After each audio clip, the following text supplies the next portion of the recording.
तपोवन परिसरातील मारुती वेफर्स भागात असलेल्या लोकेश लॅमिनेट प्लायवूड दुकानाच्या गोडाऊनला रात्री 12 वाजेच्या सुमारास भीषण आग लागली।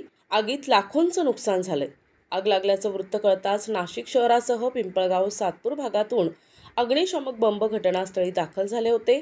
आगीवर नियंत्रणाचा प्रयत्न अग्निशमन विभागाकडून सुरू होता। आग इतकी भयंकर होती की नियंत्रण मिळविण्यास शुक्रवारचा दिवस उजाडला, तरीही आग धुमसतच होती।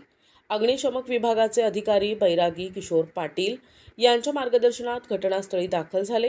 गोडाऊन बंद असल्याने अग्निशमक विभागाच्या कर्मचाऱ्यांकडून शटर तोडून पाण्याचा मारा सुरू केला।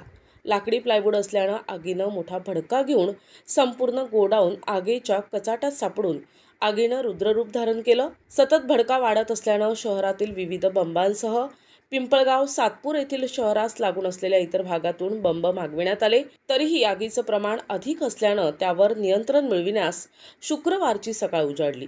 सुदैवानं गोडाऊन बंद असल्याने अद्याप कोणीही जखमी झालं नसल्याचं सांगण्यात आलं होतं।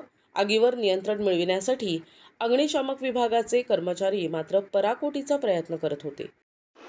काल रात्री 11:58 अशोक मनचुंदिया नावाच्या व्यक्तीने फोन केला की आमच्या इथे कर्मा गॅलेक्सी जवळ लोकेश लॅमिनेटेड नावाचे एक फर्निचरशी संबंधित दुकान आहे, जे गोडाऊन होतं खूप मोठं, आणि जवळजवळ त्या गोडाऊनमध्ये खूप मोठ्या प्रमाणात सनमायका, त्याच्यानंतर त्याला लागणारे ते लिक्विड वगैरे वगैरे जे फर्निचरसाठी लागतात ते सगळ्या वस्तू आणि प्लाऊड वगैरेचा खूप मोठ्या प्रमाणामध्ये साठा होता। त्याला आग लागली होती।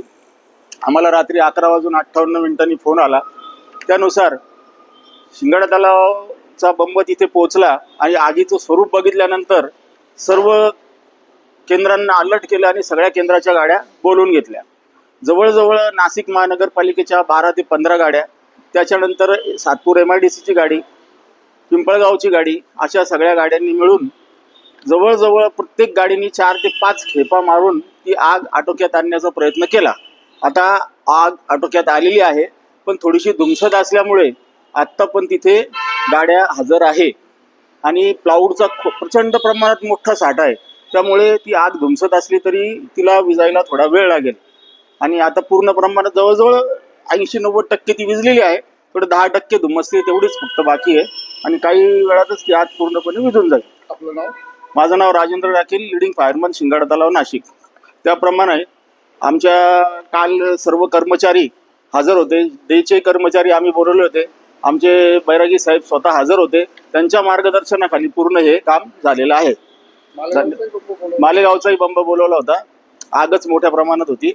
आगीचं वृत्त पसरताच बघ्यांची गर्दी झाली होती। तसेच गोडाऊनला लागून असलेल्या इमारतीतील नागरिकांमध्ये भीतीचं वातावरण निर्माण झालं। पोलीसही घटनास्थळी दाखल होऊन परिस्थितीवर नियंत्रण ठेवून होते। प्रतिनिधी गुड्डू शेख, दिशा न्यूज, नाशिक।